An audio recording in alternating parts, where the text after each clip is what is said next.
को मामले की जानकारी दी गई है। टीसीएस कांड पर एक्शन मोड में नजर आ रहे सीएम फडणवीस। तो किसी भी दोषी को नहीं छोड़ा जाएगा, सीएम ने कहा। इस मॉड्यूल का भंडाफोड़ करेंगे, जांच के लिए केंद्रीय एजेंसियों का सहयोग लिया जाएगा। तो पूरे देश को हिलाकर रख देने वाला टीसीएस नासिक केस में अब महाराष्ट्र के मुख्यमंत्री देवेंद्र फडणवीस का बड़ा बयान सामने आया है। मुख्यमंत्री देवेंद्र फडणवीस ने शुक्रवार को नासिक में टीसीएस से जुड़े एक बीपीओ में जबरन धर्म परिवर्तन और यौन उत्पीड़न के मामले में सख्त कार्रवाई की बात कही। उन्होंने साफ कहा कि इस मामले में किसी भी दोषी को नहीं छोड़ा जाएगा और जरूरत पड़ने पर केंद्रीय एजेंसियों की भी मदद ली जाएगी। शुरुआती जांच में संकेत मिले हैं कि मामला किसी बड़े नेटवर्क से जुड़ा हो सकता है। इस मामले को लेकर बड़े एक्शन की तैयारी हो रही है और मुख्यमंत्री देवेंद्र फडणवीस का बड़ा बयान सामने आया है कि कार्रवाई इस पर होगी, इसका भंडाफोड़ किया जाएगा और किसी भी आरोपी को बख्शा नहीं जाएगा। सीएम ने कहा कि किसी भी दोषी को नहीं छोड़ेंगे। तो आशंका है कि मामला किसी बड़े नेटवर्क से जुड़ा हो सकता है और इस मामले में उन लोगों को टारगेट किया जाता था जो आर्थिक रूप से कमजोर हो या जो नई नौकरी के लिए यहां पर पहुंचे हैं। तो टीसीएस नासिक केस में सख्त एक्शन की तैयारी हो रही है। कई गिरफ्तारियां इसमें हुई है और अब जांच इसमें और भी तेज कर दी गई है। केंद्र सरकार को पूरे मामले की जानकारी दी गई है और कहां तक इस पूरे टीसीएस कांड में जो लोग शामिल उनके तार जुड़े हुए थे उसे लेकर सख्त कार्रवाई की जाएगी। और ज्यादा जानकारी के साथ संवाददाता शाहिद अंसारी लाइव हमारे साथ जुड़ गए हैं। शाहिद, टीसीएस कांड को लेकर क्या अपडेट है अब तक? देखिए, टीसीएस को लेकर जिस तरह से मामला सामने आया है फरवरी से लेकर अभी तक, और अब की अगर बात करें तो इस पूरे मामले में देखिए आरोपी जो गिरफ्तार हैं, अब इसमें नया अपडेट यही है कि जो आरोपी हैं उनसे जो है, जैसा कि आपने अभी बताया, ये राज्य के मुख्यमंत्री ने इसमें जो है सीधे सीधे कहा है कि अगर कॉर्पोरेट जिहाद है तो इसमें किसी को भी बख्शा नहीं जाएगा, इसकी तह तक जांच करेंगे। एक चीज तो ये हो गई, लेकिन दूसरी अहम बात ये है कि इस पूरे मामले में देखिए सेंट्रल एजेंसियां जैसे इन्वॉल्व होने की बात सामने है, तो सेंट्रल एजेंसी जो है इसमें इन्वॉल्व हो चुकी है। एटीएस ने कल जो है दो आरोपियों को जो ऑलरेडी कस्टडी में थे उनको जो है हिरासत में लिया है और उनसे पूछताछ कर रही है। एटीएस का इसमें शामिल होने का मकसद ये है कि उन पर जो है टेरर फंड, ये जो है फाइनेंस और उसके साथ साथ जो है फॉरेन फंडिंग, इस तरह की चीजें, जैसे बातें कुछ सामने आई थी कि मलेशिया में ये लोग जो है किसी से बातचीत कर रहे थे। तो एटीएस का जो है मकसद यही है कि इनसे पूछताछ की जा सके कि इसमें क्या है, क्या कोई फॉरेन लिंक या फॉरेन फंडिंग तो नहीं है इसके पीछे। अगर है तो फिर वो कौन लोग है, कौन सी ऑर्गेनाइजेशन है। एक चीज तो ये हो गई। दूसरी अहम बात यह है कि इस पूरे मामले में निदा खान जो है, जो मुख्य आरोपी के रूप में अभी देखा जा रहा है, निदा खान की गिरफ्तारी भी बहुत आम है, क्योंकि कल जो है मुब्रा इलाके से निदा खान के पति को जो है हिरासत में लिया गया है और उनसे पूछताछ की गई है। तो पता चला है कि वो 14 अप्रैल को ही जो है निदा खान अपने किसी जानने वाली महिला के साथ जो है यहाँ से चली गई। वो जानने वाली महिला जो भी थी वो उसके रिश्तेदार थी। तीसरी अहम बात ये रही है कि निदा खान जो है प्रेग्नेंट है और उसको लेकर जो है उनके वकील ने आज या कल तक में जो है इसको जो है एंटीसिपेटरी बेल के लिए जो है नासिक कोर्ट में अप्लाई करेंगे।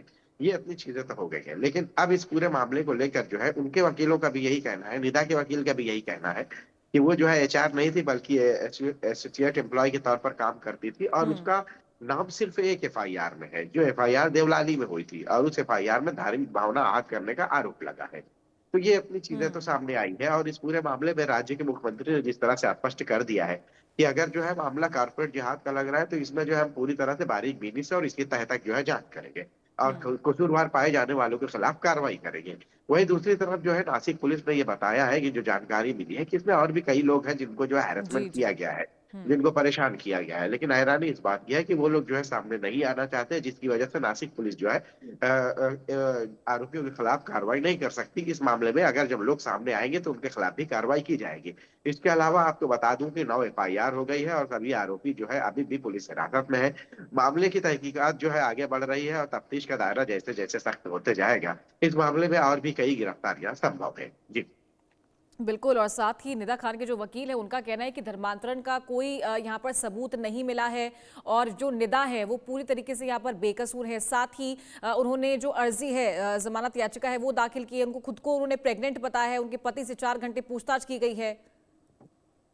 जी, चारू देखिए, उन्होंने जो है अभी तक ये अर्जी दाखिल करेंगे, उन्होंने ऐसी बात की है। हालांकि अभी तक जो हमारी जानकारी में सामने आया है नासिक कोर्ट में अभी तक एंटी सेपेटरी बेल की एप्लीकेशन दाखिल नहीं हुई है। हम्म। जहां तक उम्मीद जताई जा रही है, जो बाबा सैयद उनके वकील हैं उनसे बातचीत में, कि आज या तो फिर जो है सोमवार को जो है ये एंटी सेपेटरी बिल के जो है एप्लीकेशन नासिक कोर्ट में दाखिल किया जाएगा। हम्म। उनके वकील बाबा सैयद ने बताया है कि देवलाली में जो पहली एफआईआर हुई है, उस एफआईआर में जो है वो आरोपी है, बाकी किसी भी केस में वो आरोपी नहीं है। लेकिन अब उस एफआईआर की अगर बात करें, इंडिया न्यूज के पास उस एफआईआर की कॉपी है। उस एफआईआर में स्पष्ट है कि किस तरह से हिंदू देवी देवताओं को निशाना बनाया गया है। कुछ हम्म। ऐसी बातें हैं जिसको बोला नहीं जा सकता, लेकिन उसमें जो है उन्होंने हिंदू देवी देवताओं को निशाना बनाया। हिंदू मजहब और इस्लाम धर्म को जो है कंपेयर किया गया कि इस्लाम धर्म इससे बेहतर है, इस तरह की बातें भी की गई है। हम्म। और उसके साथ साथ आपने देखा होगा एक वीडियो भी रिलीज हुई, जिसमें वीडियो में जो है आरोपी जो है अपने घर में जो है एक एम्प्लॉय को बुलाकर जो है ईद के मौके पर टोपी पहनाकर जो है गले मिलता है। तो ये सारी चीजें हैं। अब देखिए पूरे मामले को लेकर जो है जिस तरह से अभी नासिक की एसआईटी है वो लगातार निदा को तलाश कर रही है। अब हम्म। जब वो मिलेंगे तो उसके बाद ही जो है ये सारी चीजें साफ हो पाएंगी कि आखिर निदा का रोल इसमें या और बाकी में क्या रहा है।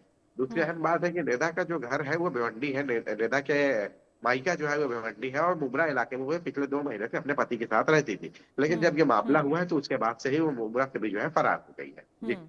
क्या बिल्कुल शाहिद, और साथ में उनका जो प्रोफाइल है कंपनी में, उसे लेकर भी कई तरह के जो सवाल है वो उठ रहे हैं। जानकारी ये मिली कि प्रोसेस एसोसिएट के तौर पर वो काम कर रही थी और फिर वो इनडायरेक्टली यहाँ पर एचआर का काम करती थी और इन लोगों को फंसाने की कोशिश करती थी। तो उनके प्रोफाइल को लेकर क्या स्थिति साफ हो पाई है कार्रवाई में अब तक? जी, उनके वकील ने भी जो है ये बात स्पष्ट की है कि वो प्रोसेस एसोसिएट के तौर पर जो है काम करती थी। हम्म। हालांकि आपको मैं बता दूं, इससे पहले जो उनको शिकायत की जाती थी, उस शिकायत में निदा खान का रवैया बहुत ही नर्म रहा है। नर्म का मतलब ये है कि जो शिकायत करता है और उसके अलावा जो जो पीड़ित है, पीड़ित को लेकर जो है उनका रवैया कोई बहुत अच्छा नहीं रहा कि पीड़ित की उन्होंने मदद की है, बल्कि हम्म। ये नजरअंदाज करने जैसा रहा है। और यही बात निदा को जो है आरोपियों के फहरिस्त में खड़ा कर रही है। और उसके अलावा निदा जो है पहले एफआईआर में उन सभी दोनों आरोपियों को जानती थी। जहाँ पे जो है पीड़िता ने अपने बयान में कहा है कि उन दो लोगों ने मुझे मजबूरन जो है मेरे साथ शारीरिक शोषण किया, और उसके साथ साथ एक आरोपी दानिश ने, तो हम्म। उसकी शादी हो चुकी थी, उसके बाद भी उसने शादी का झांसा दिया है। तो ये यहाँ पे जो है देखिए नेता का रोल क्या रहा है, आप समझ सकते हैं कि पहले एफआईआर में रहा तो है रोल, बिल्कुल। भले ये इससे इनकार नहीं किया जा सकता। हम्म। अब ठीक है, उनका बाकी में क्या लेना देना रहा है, ये सारी चीजें जांच का विषय है, और जब हम्म। तक उसकी गिरफ्तारी नहीं होती हम्म। तब तक ये पता नहीं चल पाएगा कि क्या बाकी एफआईआर में, जहाँ जो 9 एफआईआर हुई है उसमें उनका क्या रोल है। जी, हम्म। क्या साथ ही और ये जो आरोपी गिरफ्तार हुए हैं, इनकी भूमिका क्या पाई गई है इस पूरे मामले में अभी तक शाहिद? जी, जी। चारों देखिए जो बाकी लोग एफआईआर में 9 एफआईआर में जो आरोपी गिरफ्तार हुए हैं, उनमें से देखिए स्पष्ट रहा है कि इन आरोपियों ने जो है मानसिक उत्पीड़न और उसके साथ-साथ जो है हिंदू मज़हब को जो है टारगेट करना और जो युवतियाँ हैं उनको जो है परेशान करना, इस तरह की बहुत सारी चीज़ें सामने आई है। हम्म। पीड़िता ने अपने बयान में बहुत सारी बातों का हवाला देते हुए कहा है कि उनको टारगेट दिया जाता था, टारगेट ना देने पे टॉर्चर किया जाता था, पूरा ना करने पे उनके मज़हब पर टिप्पणी की जाती थी, और इसके साथ-साथ बहुत सारी ऐसी चीज़ थी कि दिमागी तौर पर जो है उनको परेशान किया जाता था। हालाँकि जब ये मामला सामने आया है तो टीसीएस ने जो है उन सभी को वर्क फ्रॉम होम भी दिया है।